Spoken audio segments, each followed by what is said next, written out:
All right. Party on. Party on. We are here today with Daniel Eisenman, the author of Breaking Normal, founder and facilitator for international tribe design retreat experiences, to jam and to talk about transformational facilitation, what it is, and just glean some insight, some lessons, some inspiration from someone who's been doing this for over a decade, all over the world. So I just want to thank you, Daniel, for taking your time, your heart, your energy, and being here with us today. So is there any other things that you want to say about who you are as a facilitator of transformation that I didn't capture? Cool. Yeah, I was just like really starting to dive into what the terminology that we're using, transformation. What I would say, like, what that means to me at our events is getting people to like unlearn all their cultural conditioning. Like I even think back, I think back at how much time, like from kindergarten to college, I was told to sit down from someone. Like they told me when I could sit down and stand up. And like, that's just a simple example. But I think the events that I've been facilitating as a transformative facilitator, it's more about bringing people back to what they are, which is like free, sovereign beings, and that their choices, especially what they choose to talk about, with an emotional charge, could be creating like a script of their life. So we get people to remember that, like the power of the word, the power of not trying to fit in, but really letting the genius that's within them, like that's stirring their heart muscles and their faith muscles, to be activated. So that's the first thing I was thinking, like, what do you mean transformative? And I think transformative for me is like shedding the skin of who we're not so we can remember who we are. And a lot of society and culture, if someone's not conscious, they could take on a lot of beliefs or limitations that are nothing to do with the truth, but more to do with controlling massive amounts of people. So I think we help break that spell.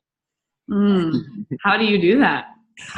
By going first, like vulnerability and like leading. Being a leader of these events to me is very simple. A lot of people like make big stories, but it's really about someone that can lead with vulnerability.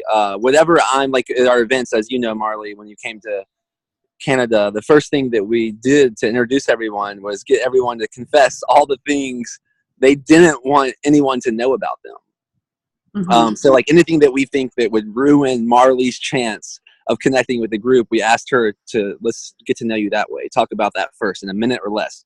Just let it go, let it rip. And it's very important for me or someone that I know that really knows how to dive deep into that, go first, because we're perceived as the ones facilitating the event. Although I think everyone's a facilitator, I think everyone's a leader, but in this context, we're the ones that are kind of setting the tone. So I like right off the bat, when we do that exercise, I think that's like leading with the most vulnerable exercise. And I or one of my like partners, I encourage to go first, so we can show it's not just like about what my hair looks like. Like we're really talking about the things that scare us the most. And by me going first, or my brother going first, or business partner going first, that's one way we do it for sure. Yeah.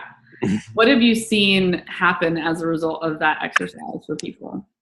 That exercise, man, that's like, it's almost like funny. That exercise, I would argue, is the most valuable exercise for transformation facilitators, is like really holding a space. And it's embedded in a lot of religious, like even the freaking Catholicism. A lot of that is based on confessing to someone in a box in secret. But what about if we confess publicly out loud, so everyone knows everything about us and we're living a secretless life and then there's nothing to hide? When people realize that and embody that and actualize that, they actually look different. They start to look a lot lighter. Their face looks less inflamed.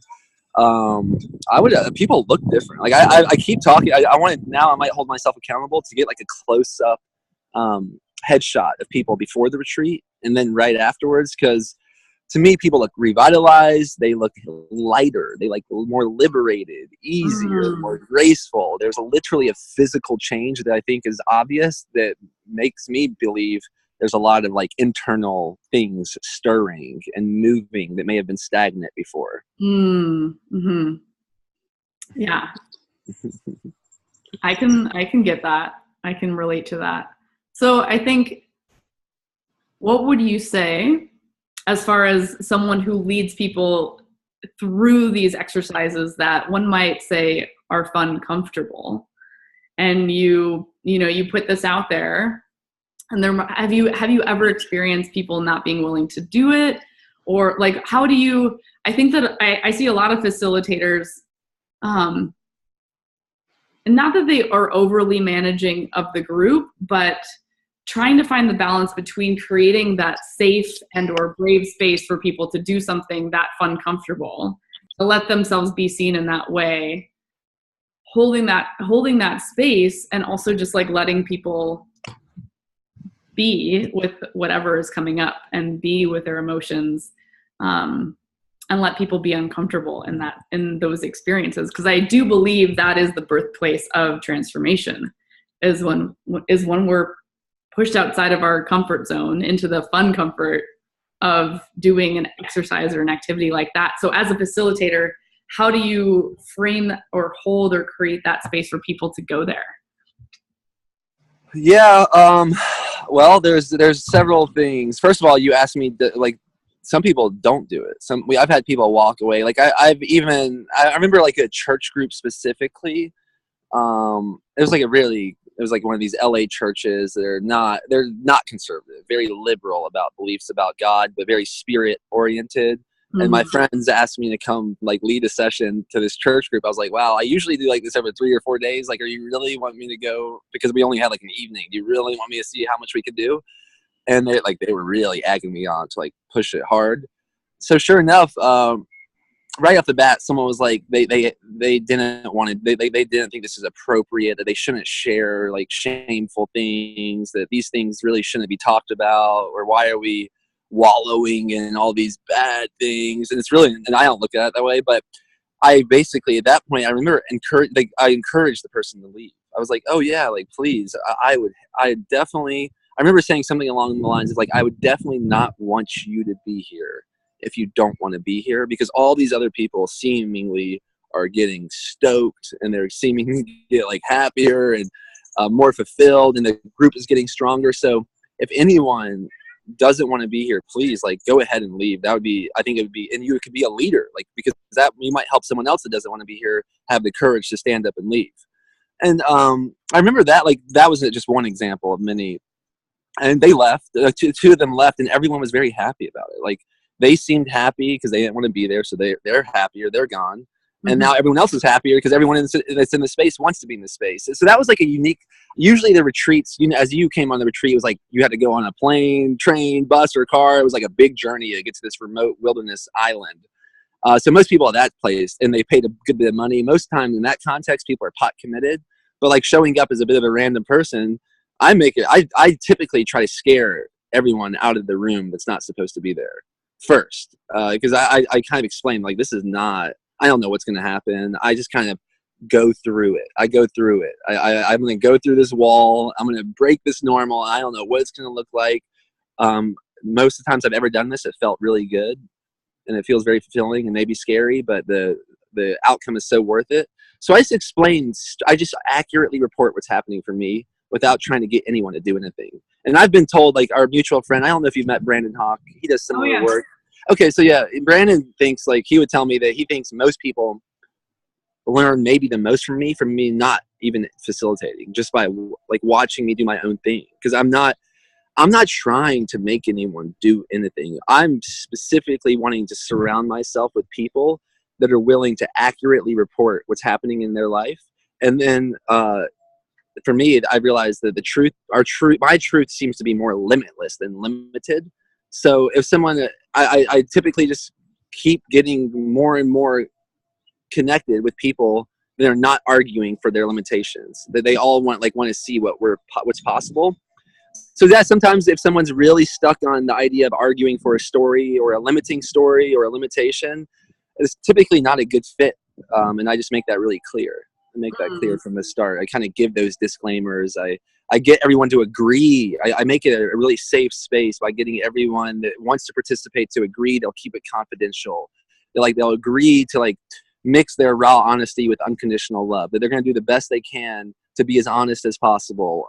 And just by making those agreements obvious, just like Don Miguel Ruiz's book, The Four Agreements, like he goes over like being impeccable with your word, just by setting that standard and asking everyone, do you agree to this? That typically gets everyone in the proper state. And I'm not sure if you remember that part of the retreat or your feelings and your body or what that was like for you. I would love to hear about it from your perspective. Yeah. Like, how do you think we did it? I honestly don't really know. And which is like, I think it's just me being more honest, because I remember reading a book named Blink from Malcolm Gladwell, where they literally started asking like professional tennis players and baseball players and athletes, like, how do you hit a home run, or how do you hit the perfect serve? And the people would start explaining it, but when they would watch their explanation compared to the video of them in slow motion, they weren't even doing what they said they were doing. So this becomes like a why because game for me. Like in that facilitation role, I can get in a flow state where I'm almost blacked out. Like I scare myself so much that I'm just blacked out, and I just like let love guide my way. And it typically works out really well. Sometimes we've seen some sparks go off and like, whoa, unexpected things happen. But those unexpected things are how that's why I probably continue doing this. Otherwise, if I was just regurgitating the same standard procedure every time, I don't think I would be doing this for 10 years and still loving it. Yeah. So it's like I want to answer your question around what my experience was like there. And I don't want to lose this thought around, I think a lot of facilitators want to get to that point around being in flow with what's coming through you. And I think a lot of newer facilitators feel a little bit like they need a plan, like they need something. Like you have exercises you've done so many times that you're not thinking about the nuances or the logistics, so to speak, of the exercise. Like you know how to deliver and create and frame that because you've done it so many times that you can kind of like let go. So part of it is like, what would you say to a new facilitator? And I know that, you know, who's wanting to maybe do exercises, facilitate exercises either like this or their own, and finding that sweet spot around really letting that like love through you and being guided, and also kind of having a plan, so to speak, or knowing what it is that you're walking people through, or explaining, whether it's like how you're explaining the agreements or demonstrating the exercise or what you're doing. Does that make sense? Yeah, I think so. And what's coming up for me, like when you ask that, and I probably explained this almost at every retreat. I really think the best leaders are the best listeners. So not only listening to my own heartbeat, like my heartbeat. I know people talk about the heart like it's a very esoteric idea, and I think it is in that term, like in certain contexts. But let's just make it real simple. Like my heartbeat. I've learned that when my heart starts thumping like out of control, or like there's like an adrenaline rush or something, like some hormonal reaction is going on in my body correlated with an extremely elevated heart rate, that I let that guide my way usually. So there's been times when there's like group dynamics going on, and all of a sudden my heart starts thumping, and I'm like, oh gosh, I think I'm supposed to say something, or I think I'm supposed to be involved. So I start listening even closer, and then I start listening to everyone in the circle. Like and this is the paradox of being a leader. It's like being a servant. So I'm like, I can take a gander around the group, check in with everyone's facial expressions, check in with what everyone's doing with their nonverbal communication. How, like, what's Marley looking like? Like, what's Jan looking like? What's Augie looking like? Oh, looks like something is happening with Augie. What, maybe this is something to do with my heartbeat. So I kind of do that check-in real quick. And I do think, yes, all the practice, like doing this, like it's like any athlete or any high performer, whether a stand-up comic or a UFC fighter or a baseball player, like, yeah, they can do the practices. Comic can have all the jokes, like 1,000 jokes in his back pocket. But I think a true comic feels into the moment and almost forgets all that. forgets all that, and just like there's like an unconscious or a spirit or a genius that can take over, and then that genius will pick the best jokes to deliver in the best way at the best time, when they can really give themselves to the moment and tune in to the collective energy of the group and themselves. So a lot of it's like that, like tuning into a very subtle energy. And I'm so honored that we're having this interview today, because we're getting ready to, after these 10 years, we're finally doing a facilitator training program for 15 people starting the 21st or 22nd. And I even think I saw some people that are part of that, like Deirdre's. But I'm actually really excited to find out too. Like, I think the way we're going to do this is put all of us put ourselves in extremely leadership, vulnerable positions where we can start practicing tuning into the collective energy. So getting comfortable with the uncomfortable, which I would say is fun comfortable, like realizing like an elevated heart rate is not something to run from, but it's actually something to pay close attention to. Like, why else would my heart beat so fast that I can viscerally feel it, and it gives me like this sensation reaction? I think it's because it's telling me something. And I think the heart has wisdom that no thought will ever understand. I mean, to me, it's a great mystery of life. Like, I studied biology and pre-med in college, and it all seems to make sense, like with the body, but where the heavens does this spark of the heart come from? I think it's kind of unexplainable. There's ideas about like magnesium and different explanations, and sodium, and I'm like, I don't know about that. There's like, what gets a heart to beat? And maybe we should pay close attention to that if we really want to find out what we're made of. Yeah. I think that a lot of, I mean, whether it's facilitation or public speaking, right? There's a lot of that fast heartbeat, I think, that shows up for people because they're worried about all sorts of things. Yeah, and I think when people learn how fulfilling that is, that's when they'll have more fun being a facilitator. Because there's a lot of wisdom in those moments of like where someone blacks out, like they're like, oh my gosh, I'm so nervous. They're so nervous. So it's a lot of it's just recontextualizing it. So rather than thinking someone's scared, to think like, oh my gosh, I'm supposed to do something important right now. So it's like switching that fear to faith, or switching that stumbling block to stepping stone, or realizing anxiety for one person might feel like excitement for another person. And it's just based on their beliefs of how they react to that. Right. Yeah. So guiding someone through that process of connecting with their heart, what I'm hearing is just like reframing it, you know, so that it's not the thing that gets in the way, but it's the thing that helps them connect to themselves and to the group even deeper, even further. Yeah, like I think once again, the high perform, like the best athletes and the best performers and the best artists, the most well-known people ever to live. Yeah. I think when they got nervous, that was like a sign for them. This is what they should live for. They live for that feeling. Whereas people that may have not fully tapped into their ability to get into a flow state probably used to write off the sensations in their body as like something to run away from. Like, oh, I'm nervous, or I'm anxious, or I'm scared. Yeah. I'm not supposed to feel that way because it's hard for me to sit down and behave when I feel that way. Right. And they've been trained that way. Like, a lot of education to me is straight up domestication.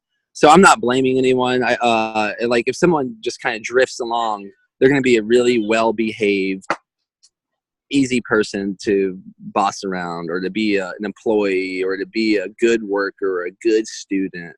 And this is not what this is about for me. For me, it's like, this is like breaking normal, like standing out. Like, my heart's beating fast. I'm going to speak up about it because that's what the world is calling for. And other people want to do that. And I love when other people do that. That's why I love when someone like blacks out, gives an awesome speech.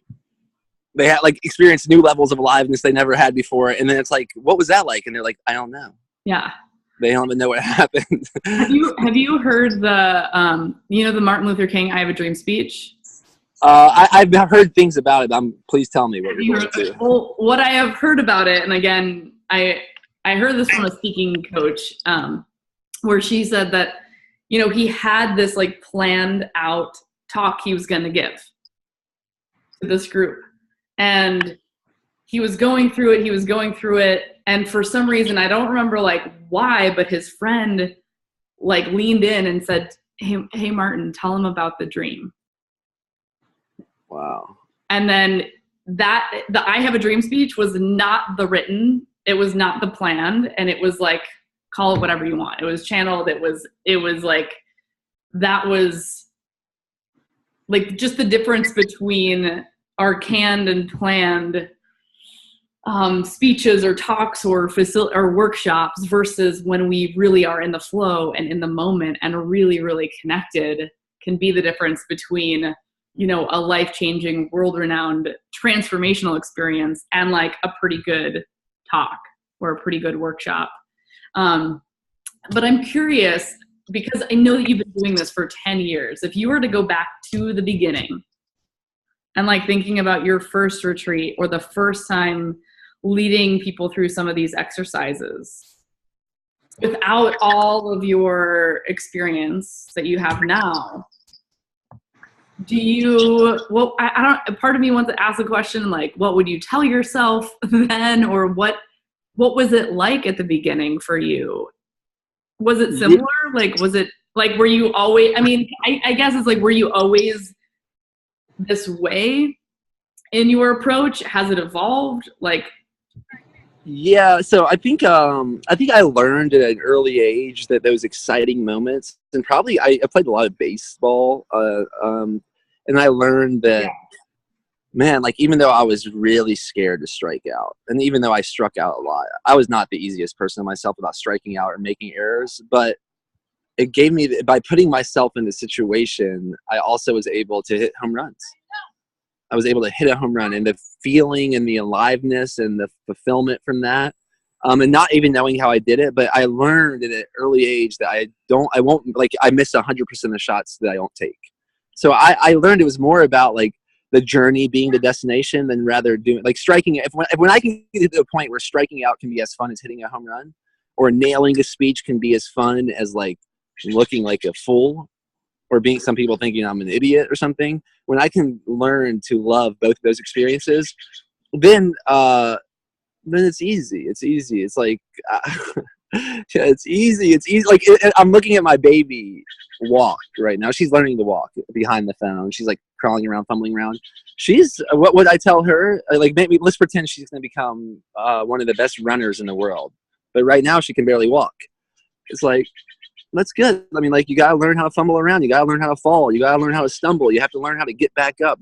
Every step of the way is preparing you for maybe that one speech, maybe that one I have a dream. And every preparation step to get there was as valuable as the speech. So I think like learning, climbing up mountains isn't a great experience, but the mountain is the same material at the top as it is. It's just made of earth at the bottom of the mountain as at the top as in the middle. Can I enjoy the bottom, middle as much as I can enjoy the top? Because I think that people that get hyper focused on only the top of the mountain or only on winning the championship, I think a lot of them are left feeling empty when that happens. So maybe I have a dream speech in me. Maybe I'm going to make a speech one day that's going to blow everyone else out, every speech ever out of the water. Maybe I'm making the greatest speech of all time right now. Yeah, and that's just the truth. I think everyone is always making the greatest speech of all time for them in that moment. And sometimes it really hits the collective hard. And I like that you brought up the I have a dream speech with Martin Luther King, because what I think he realized, and it's literally written, was that he's dreaming. So I think when we can like treat our waking life as we do our sleeping one, that like we're in a dream and there's just this different facets of this dream, then I think life becomes more dreamy. And yeah, I'm not the same facilitator as I used to be. I probably used to be a lot more reckless and crazy, and I would cause more issues and stir the pot even more, because there was probably more like ambitious, youthful, energetic energy, whereas maybe now I've seen patterns evolve. It's like, oh wow, when I behave this way, it seems like this is how the group responds, and I've like probably almost unconsciously just started learning habits, and learning patterns that work and don't work, that are more effective and less effective. But I would never want anyone to compare themselves to someone that's been let's just use the comedy stand-up comic idea. But sometimes like it's possible that someone's best performance will be their first performance because it's the sloppiest performance, and they're like the most raw. They're the most raw. Like, yeah, and that might just mean it might impact different people in different ways. Like some people really enjoy like a refined speaker or a philosopher or a teacher, And some people really would be benefit the most from seeing someone like sloppy and raw and do it for the first time, because then they might be inspired to be like, man, that was kind of crazy. I can do that. What am I so scared of? So I think a lot of my leadership has been in like messing up, like being messy, so other people can feel like it's not that bad to be messy. It's actually really fun to be messy. Yeah. And I think a lot of facilitators at the beginning, I mean, a lot of people at the beginning of any journey, whether it's to be an amazing facilitator, amazing speaker, amazing comic, they judge where they're at based on the people that they admire or look up to, or the people that are at the top of the mountain, thinking that like messing up is bad or not good, or I need to be there right now.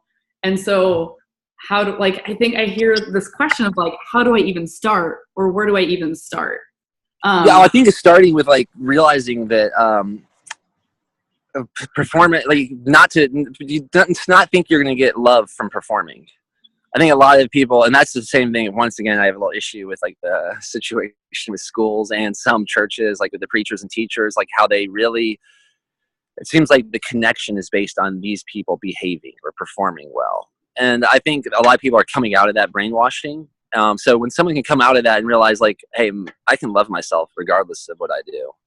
And maybe I can start, and I think when someone realizes that, they can love, like love starts as like an inside game.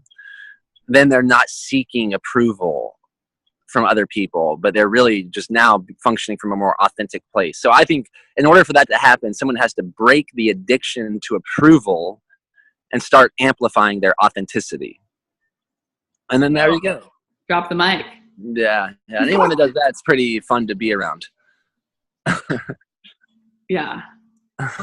Breaking the addiction of approval. Do you feel like that is what you do at your events? Yeah, I think I've been pretty good. I mean, I also think that most people like the best teachers are kind of leading what they want to master, or the best leaders are like teaching what they want to master. Yeah. So I trust that I still have some approval to addiction to approval to break in a healthy way. I think it's like it's an endless game. Like I think self-development is an infinite game, really. So yeah. I'm sure I have, but I have made leaps and bounds. Like I'm pretty good. You can put me in front of a group of people, and I think I can be myself. And sometimes it's easier for me to be myself with a group of people than it might be for a certain individuals. So yeah, I'm still playing with it. It's a fun game that only seems to get better. Yeah. I'm curious, like, you've gone to other people's events or retreats, I'm sure. Like so like you lead them, and you've been to other workshops, events, trainings, etc. I'm curious, like, what do you feel is the difference between like, that was pretty, like an event that was pretty good, or okay, or kind of just like in the realm of mediocre, versus the realm of like epic, transformational, mind-blowing, heart-opening? Like, if you were to distinguish what is different about those experiences from your perspective? Yeah, I think that this is actually the very same answer to what I was saying earlier, which is so if there's a group of 100 people in an event, the more of those people that are hiding less, I think the more the epic it's going to be. So the more, like the higher percentage of people at that event that are not hiding anything, that's the more like fun it's going to be. And I think that's why a lot of people, like a lot of parties are so much fun, especially when alcohol's involved. If a lot of people that are loving people that don't have too much suppressed shame or anger, if there's not too much suppression going on, I think that's why so many people over history has loved drinking together, because it can remove any other like just little surface inhibitions.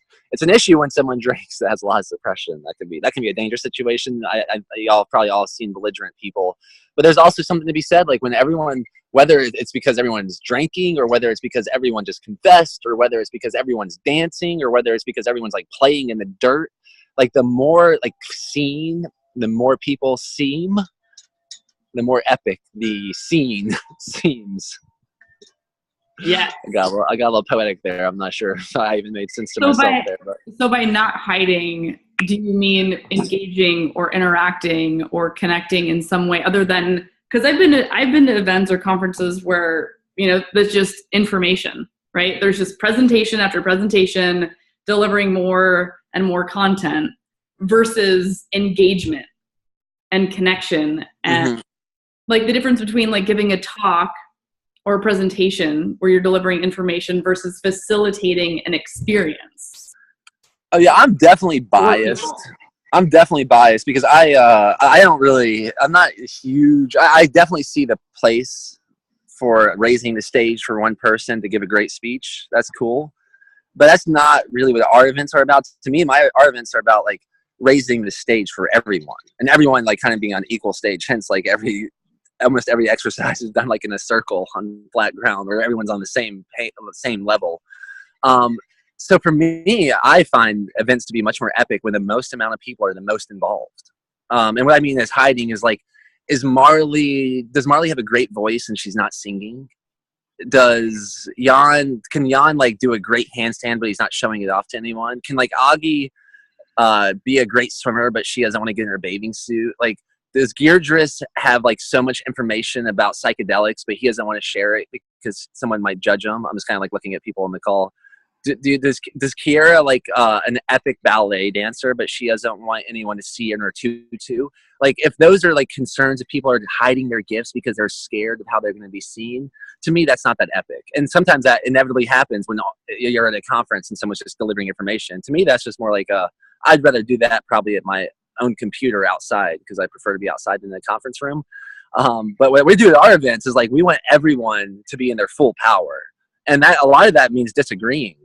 So because that's what it's about. It's like I think one of the reasons I'm good at this is because I'm not so bent out of shape about my beliefs.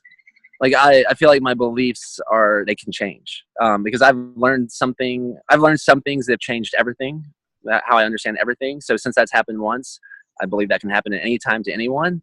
So I go at the events as a much more a curiosity than like a condemning. I'm not really there to teach anyone anything.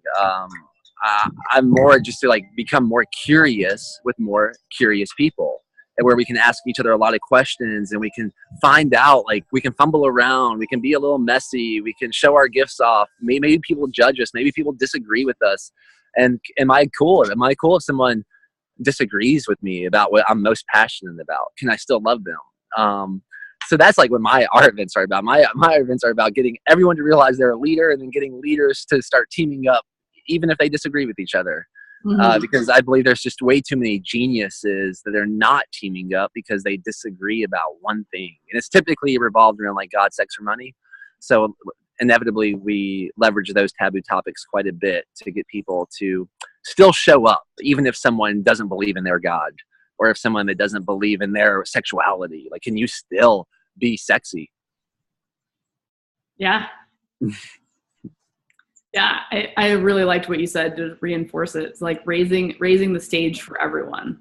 And I 100% agree that having like the most amount of people involved for the most amount of time throughout the course of the experience, I think that's the difference between being a facilitator and being a presenter. Is as a facilitator, you are facilitating that transformation to occur within everyone who's in the room. And that doesn't happen through the delivery of information. I think it happens through experiencing those moments of being uncomfortable and disagreeing, or sharing your truth, or being honest, and in the face of someone, potentially disagreeing with you. Yeah, and I love speakers. Like, I love going to watch a sports game, but if I'm going to be facilitating, I'd rather play sports with everyone than just being in the stands. I'm not much of a... For sure. I can only spend so much time in the stands. I like to see everyone on stage, like everyone get involved. Yeah. So how much would you say, and I know that you've been doing this for like 10 years, how much do you prepare or plan? All right, so I might have an issue. This is like maybe I might have a little dogma around not preparing. I like to be in like if I start preparing or planning, I almost find myself less flowy And I'm not sure if that were, I've heard some people don't function that way, and that's fine. I'm not trying to get everyone to function that way. But for me, I think my preparation is truly convincing myself that everyone is prepared for everything. Like I am as prepared as possible for this call right now. And I didn't have to do anything about it. It's all been done already. Yeah. I just show up. And I can watch myself, and I can listen closely to what you're saying, listen to maybe what's not being said, listen to myself, listen to my heartbeat, and have a loving interaction. That's how I prepare. I love that. Do you know Kyle Cease? That's so funny. I was actually thinking of Kyle Cease and JP because we've been talking about comedians. Yeah, I do know Kyle Cease. So at JP's wedding, me and Kyle were kind of hanging out in the back with both of our babies because they were both like we wanted to keep it at peace, the crying away from that certain scene. So yeah, we were hanging out in the back there. I have a lot of respect for Kyle Cease. Yeah. Well, I think that, he says something similar in how he prepares is like, it's already been done and I'm already prepared, and how he prepares is like meditating 2 hours a day or whatever. I think that's his. That's true. I guess that's even probably more accurate for me to say. Like I've spent a good time today taking care of myself, like doing breathing exercises, doing like I'm outside on this call right now with all this being surrounded by fresh air, like being with my family. Like it's so valuable for me to be with my family. That's so valuable. That's so valuable for me to see my daughter grow up. So valuable for me to like intentionally go create a space so I can go walk by myself and brainwash myself for success by listening to audiobooks and going swimming in freezing water and eating healthy and doing the things that I love to do. I make that a pretty consistent practice. And then it seems like when I prioritize love, doing what I love, being with the people I love, feeling love, creating love, then I'm in a more loving state for whatever presents itself, for opportunities like this, or whether it's our next retreat. Yeah. Yeah. So I think that there's a lot of subtle things that happen in the preparation that are outside of like what people might deem normal. Like, oh, I have an outline, I have an agenda, I have a schedule in the preparing, versus how am I showing up for myself, or who am I being, and am I filled up, am I connected, and am I prepared? The trusting and knowing that you're prepared for everything already. And what do you think would be possible if more people got that, or more people knew that, or more people trusted that? A lot less stages. Probably more like group adventures, more like tribal gatherings. Because I do think a lot of people are looking for others to lead them because they are convinced that and I do believe it's really helpful. I surround myself with people I'm inspired by. Like if I find someone that I believe they're living their life, like they're an instrument to the creator, and they have that. I don't believe all people are created equally. So when I meet someone like Laird Hamilton, by him really, let's use Kyle Cease. By Kyle Cease really doing what's best for him, he might be much funnier than most people on earth. But whereas Marley, you doing what's best for you, a lot more people might like start becoming facilitators by that. By me doing what I'm best at, maybe a lot of leaders will start loving disagreeing with each other rather than running from it. So I think like by us finding out what the freak lights me up, what lights me up, like what excites me, what's expansive, what's fun, what's like what happened, how do I black out? Like how do I black out and have so much fun I can barely remember what happened? Like putting myself in those situations constantly on purpose, regardless of an elevated heartbeat. Maybe an elevated heartbeat's a healthy thing for me to have at that time. Gets me more awareness, more energy. So I think there'll be a lot less sheeple if people are willing to realize that like they have the hand on the steering wheel of their vehicle, or they have the hand on the pen of the book of their life, or they have the hand on the video button of the movie of their life. That like they're the ones kind of like directing the camera, pressing record. When people realize that, rather than thinking there's some sort of like victim to society or culture or their family or their stories, I think we'll just have a lot less people seeking others to tell them what to do, because they'll like already know their heart. They've already kind of figured it out, and they're shining bright. And then it's freaking inspiring me to be around people that are better than me at certain facets, because they figured out what they're best at and they turned up the volume. So Mm, I think a lot like that, a lot more leaders, a lot more chiefs, a lot less followers. Yeah. sweet. I agree. I totally agree. I think that, it's been interesting for me as I've been stepping into really reflecting on my journey over the past 15 years as a facilitator and figuring out like how, if someone comes up to me at the end of an event or a workshop, I'm sure you've gotten this, which is why you're creating what you're creating, is like, I want to do what you do.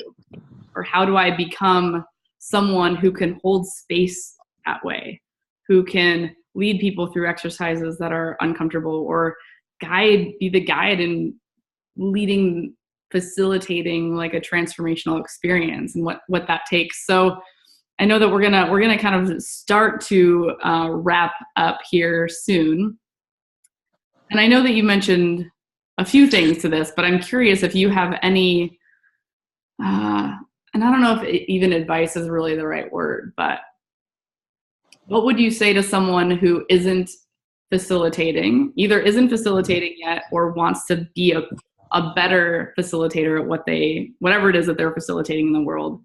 What would you tell them, or what would you want them to know? What would you invite them to? Yeah, I would definitely make sure that they're not comparing themselves, because like, once again, this is where I think when people think that all people are created equally, it's a dangerous thought, because I just do believe that some people can run faster than others, and some people can swim faster than others, and some people might be able to speak better than others. Like, instead of me comparing myself to JP or Kyle, like if I went up there and tried to like crack jokes, my wisdom might land a lot less different. I mean, it might not land as hard. So I think people need to get over comparing themselves to each other, and start comparing themselves to themselves yesterday. That to me is like the greatest comparison. Like, compare yourself to how you were an hour ago or yesterday or last week, and stop comparing yourself to others. I do like to be around people. They're amazing, because then I'm inspired to be my individual amazing. But my individual amazing might look a lot different than everyone else's individual amazing on this call.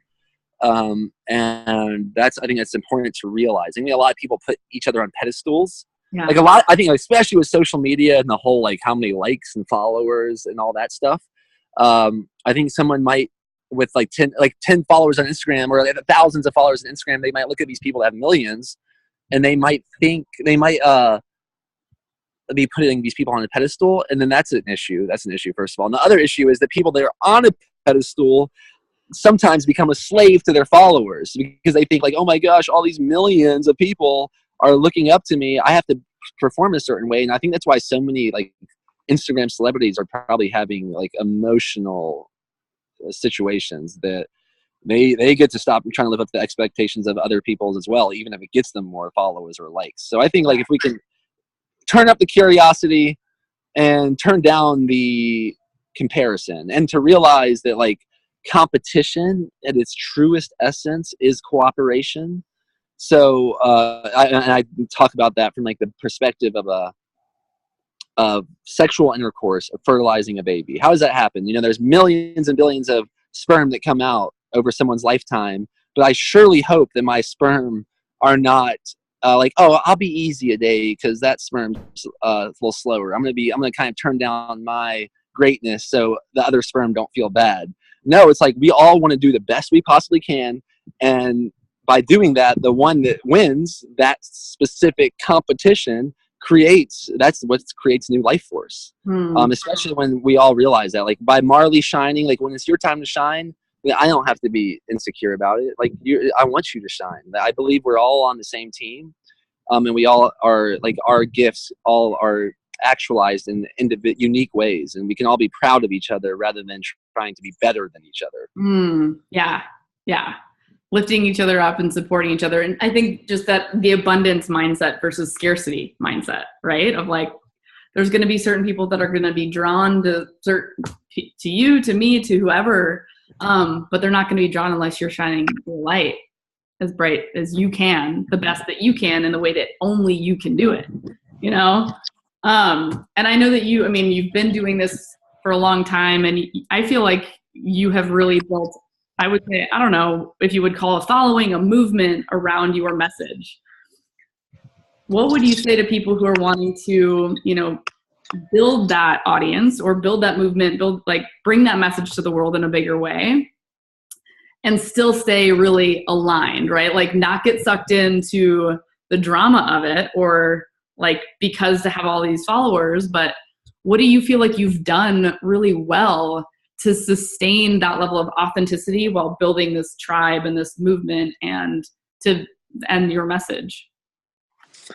Yeah, I think a lot of it's like telling the truth. And I think that's why so much of my the events are built on that. Like that's how we started, by telling all these any secrets that we may have. I think it just makes it a lot easier. It's like I think it was like Mark Twain quote that when someone tells the truth, they have nothing to remember. So I think if people can realize the only difference right now, the only thing that is different between this interaction and whether it was like the only thing that happened that was different, me and you were talking in front of 10 people or millions of people in this moment, all that was different is that we pressed a button. But some people, when that record button turns on, or if they know a lot of people are watching them, they start manically like, oh my gosh, how do I please all these people? How do I please all these people? And it's like, no, the people are not there for you to please them. The people are there to see you be truthful, and be truthful with your greatness and whatever that looks like. With that, I think that's highly in demand, especially with the more the world gets like filtered and edited. The more people are going to be craving just like seeing people in the moment, being authentic, even if it looks a little weird or sloppy. Mm-hmm. So I would say like keep showing up as authentically as possible. And if someone finds themselves thinking a lot, it's probably because they're being less transparent. Because why would someone have to think so much? I don't think Davina, my 1-year-old baby here, is thinking so much. She's more like curious and learning, but she's not like, oh, what can I say today to make daddy happy? No, I'm happy with her, with what she's doing. Yeah. And I think we can all give ourselves that love, regardless if someone received that as a child or not. And if you didn't receive it as a child, it might be time to really turn it up and start loving yourself.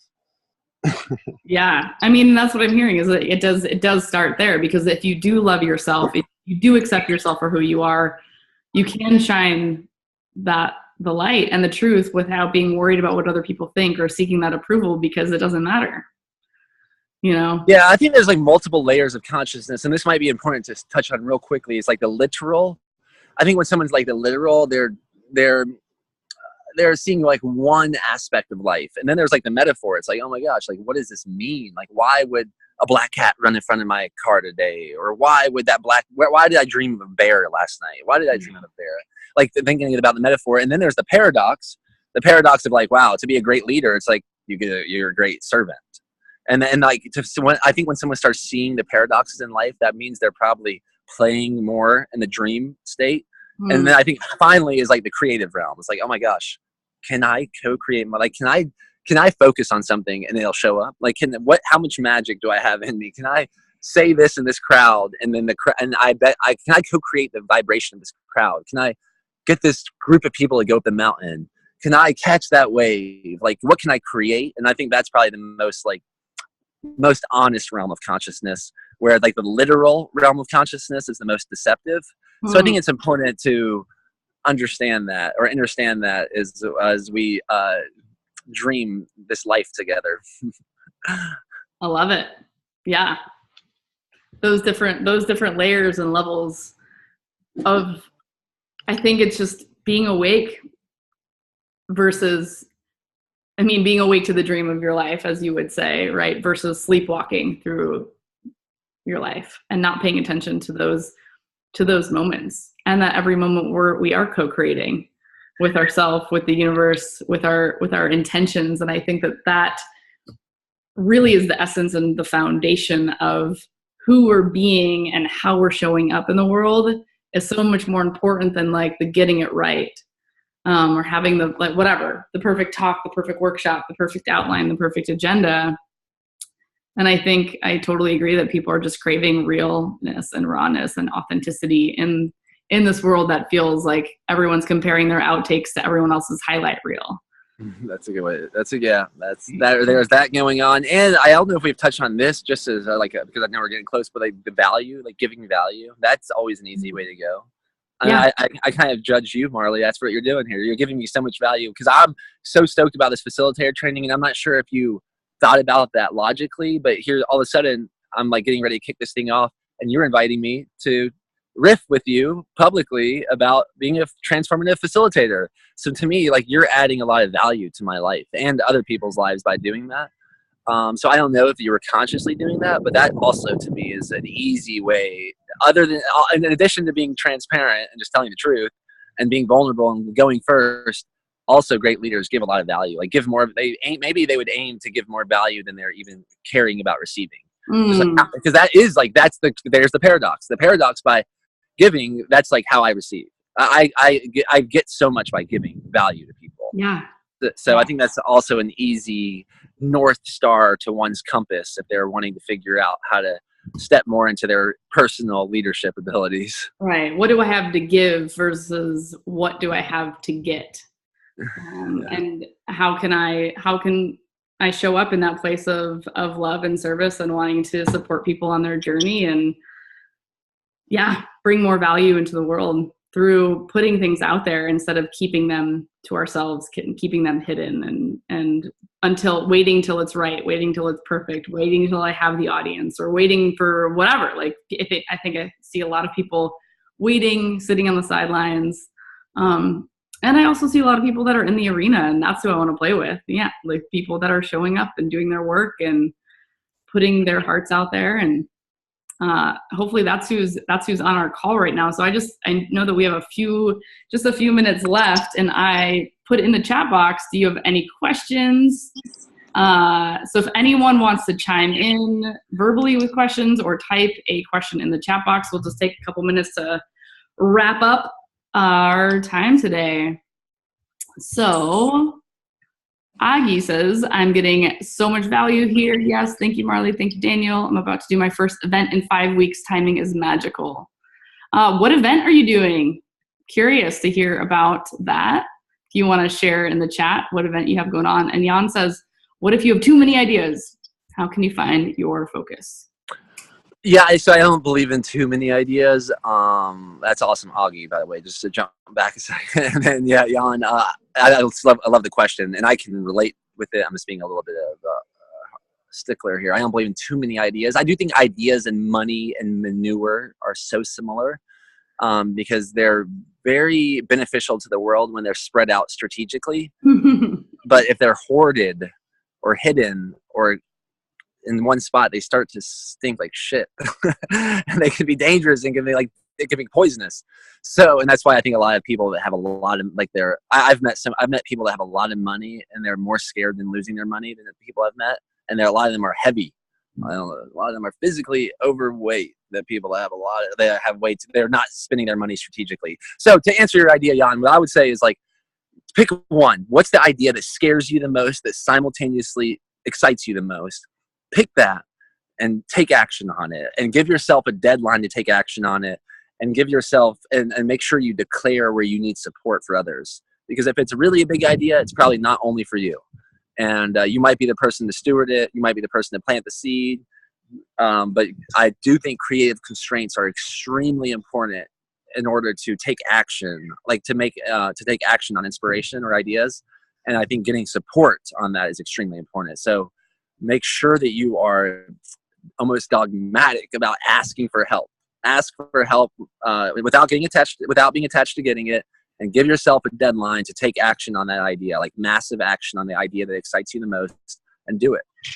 If I didn't give myself creative constraints and I didn't ask for support, I don't think I would have ever done a retreat, and I don't think I would have ever written Breaking Normal or gotten Breaking Normal published or any of that.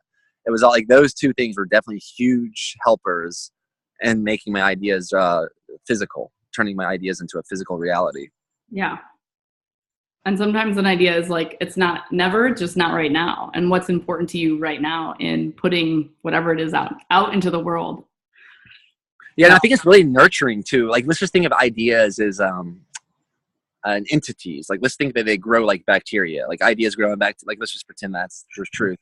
That by taking action on ideas and actually supporting them and getting other people to support them and actually turning them into a reality, I think then you'll you're gonna get supported with more, even better ideas. Mm-hmm. So instead of being like overwhelmed with so many ideas, it's like, oh my gosh, I have a whole list of amazing ideas, and this is my priority. And that means, man, Jan, you might have to live to be 1,000 years old to get all those ideas done. But just start taking action right now, because we don't know how long you're going to be here. So let's make that the most important idea happen ASAP.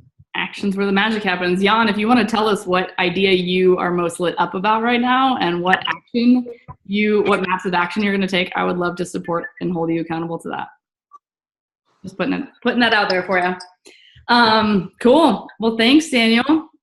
Thank you, Marley. You and your time and your energy and your insights.